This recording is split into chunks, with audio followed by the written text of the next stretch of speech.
La République de Platon, livre 5e, suite. Par suite, mon ami, il n'est aucun emploi concernant l'administration de la cité qui appartienne à la femme en tant que femme ou à l'homme en tant qu'homme. Au contraire, les aptitudes naturelles sont également réparties entre les deux sexes, et il est conforme à la nature que la femme, aussi bien que l'homme, participe à tous les emplois, encore qu'en tous elle soit plus faible que l'homme. Parfaitement.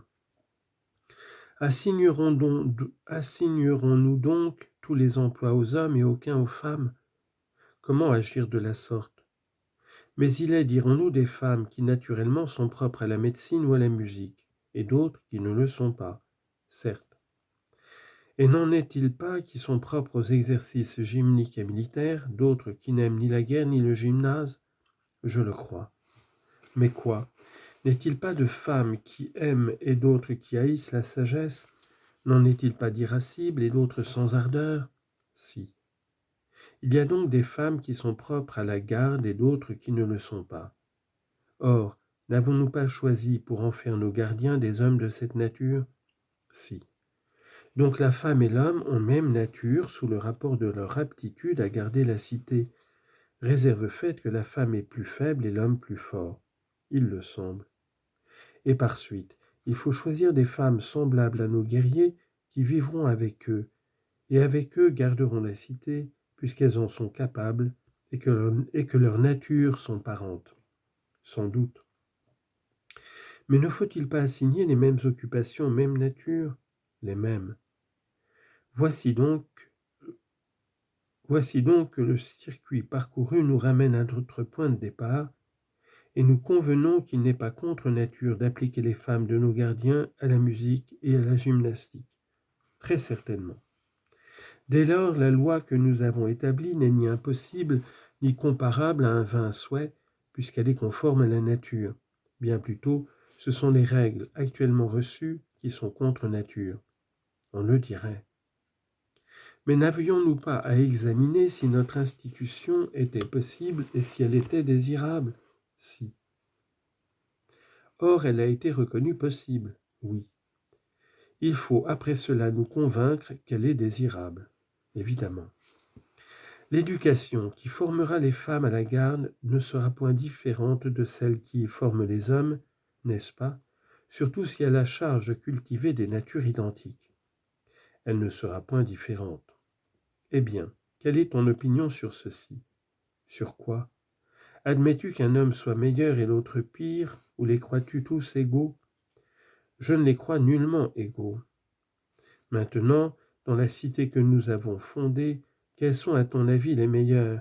Les gardiens qui ont reçu l'éducation décrite par nous, ou les cordonniers qui ont été instruits dans l'art de la chaussure? Ta question est ridicule, observa-t-il. Je comprends, répondis-je. Mais quoi? Les gardiens ne sont-ils pas l'élite des citoyens? Sans comparaison. Et les gardiennes ne sont-elles pas l'élite des femmes? Si, également. Aurait-il pour une cité chose qui vaille mieux que de posséder les meilleurs hommes et les meilleures femmes? Non. Mais cela ne sera-t-il pas le résultat de la musique et de la gymnastique appliquées de la façon que nous avons décrite? Si, sans doute. Par conséquent, nous avons établi une loi non seulement possible, mais désirable pour la cité. Oui. Ainsi les femmes de nos gardiens quitteront leurs vêtements, puisque la vertu leur en tiendra lieu. Elles participeront à la guerre et à tous les travaux qui concernent la garde de la cité, sans s'occuper d'autre chose. Cependant, nous leur assignerons dans le service la part la plus légère à cause de la faiblesse de leur sexe. Quant à celui qui se moque des femmes nues, lorsqu'elles s'exercent en vue d'un but excellent, il cueille vert le fruit du rire. Il ne sait pas apparemment de quoi il se moque, ni ce qu'il fait, car on a et on aura toujours raison d'affirmer que l'utile est beau et qu'il n'y a de honteux que le nuisible. Tu as parfaitement raison. Cette disposition de la loi sur les femmes est, pouvons-nous dire, comme une vague à laquelle nous venons d'échapper à la nage.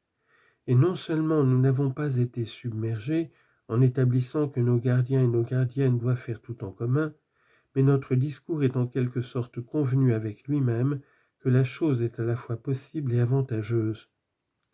Vraiment, ce n'est pas à petite vague que tu viens d'échapper. Tu ne diras pas qu'elle est grande quand tu verras celle qui vient après. Parle donc, montre-la-moi. À cette loi et aux précédentes fait suite, je pense, celle-ci. Laquelle? Les femmes de nos guerriers seront communes toutes à tous. Aucune d'elles n'habitera en particulier avec aucun d'eux. De même, leurs enfants seront communs, et les parents ne connaîtront pas leurs enfants, ni ceux-ci leurs parents. Voilà qui est de bien plus belle taille que le reste sous le rapport de l'invraisemblance, et qui sera difficilement estimé possible et avantageux. Je ne pense pas qu'on puisse contester, en ce qui concerne l'avantage, que la communauté des femmes et des enfants ne soit un très grand bien si elle est réalisable. Mais je crois qu'au sujet de sa possibilité, on peut élever longue contestation. L'un et l'autre point, observa-t-il, se peuvent très bien contester.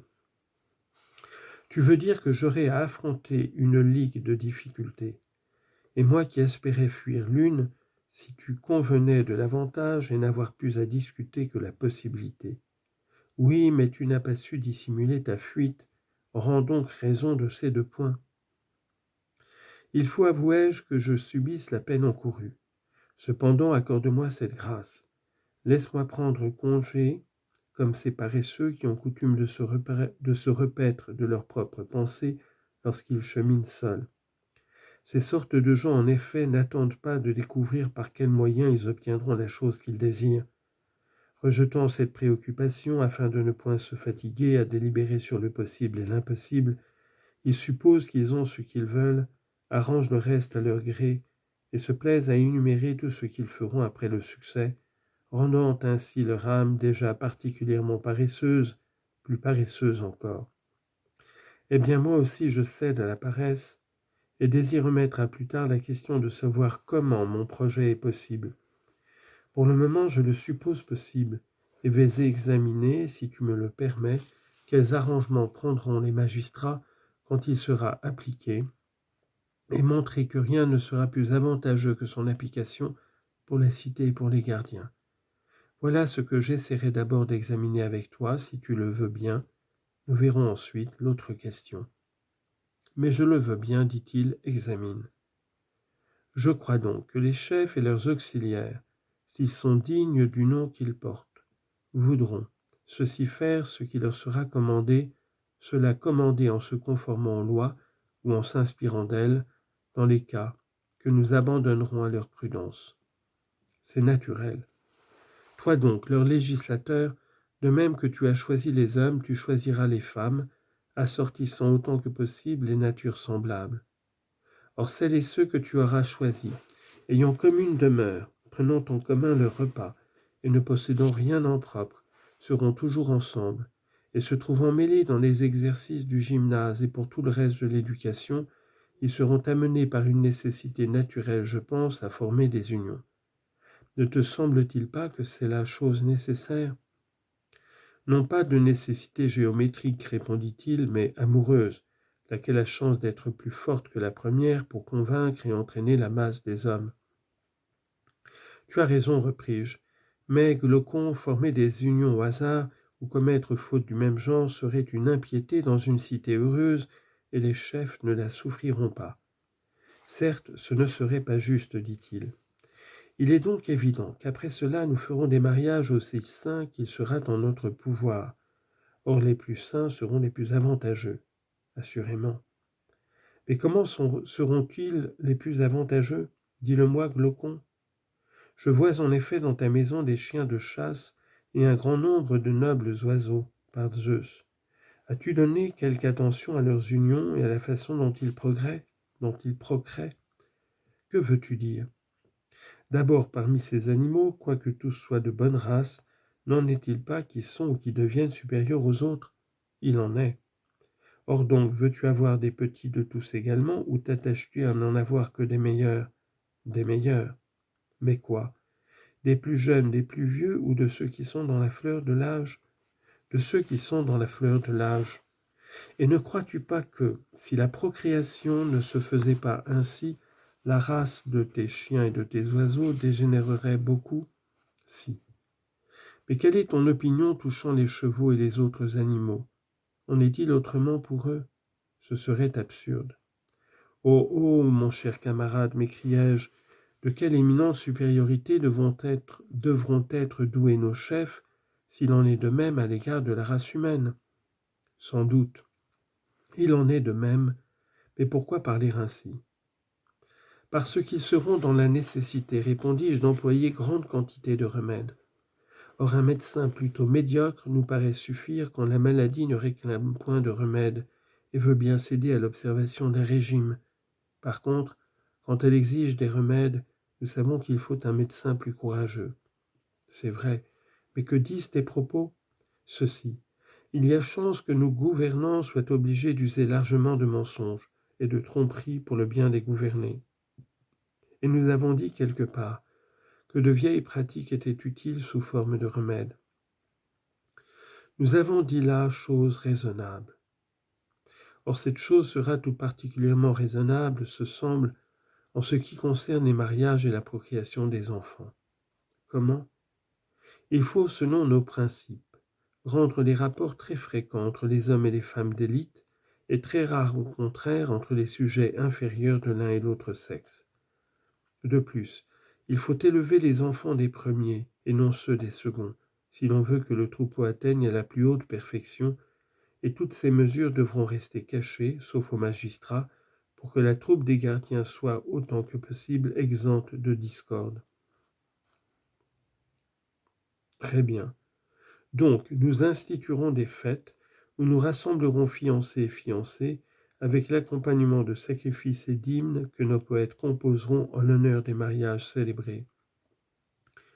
Pour ce qui est du nombre des mariages, nous laisserons aux magistrats le soin de le régler de telle sorte qu'ils maintiennent le même nombre d'hommes, eu égard aux pertes causées par la guerre, les maladies et autres accidents, et que notre cité, dans la mesure du possible, ne s'agrandisse ni ne diminue.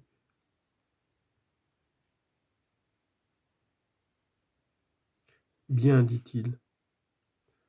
Nous organiserons, j'imagine, quelque ingénieux tirage au sort, afin que les sujets médiocres qui se trouveront écartés accusent à chaque union la fortune et non les magistrats. Parfaitement.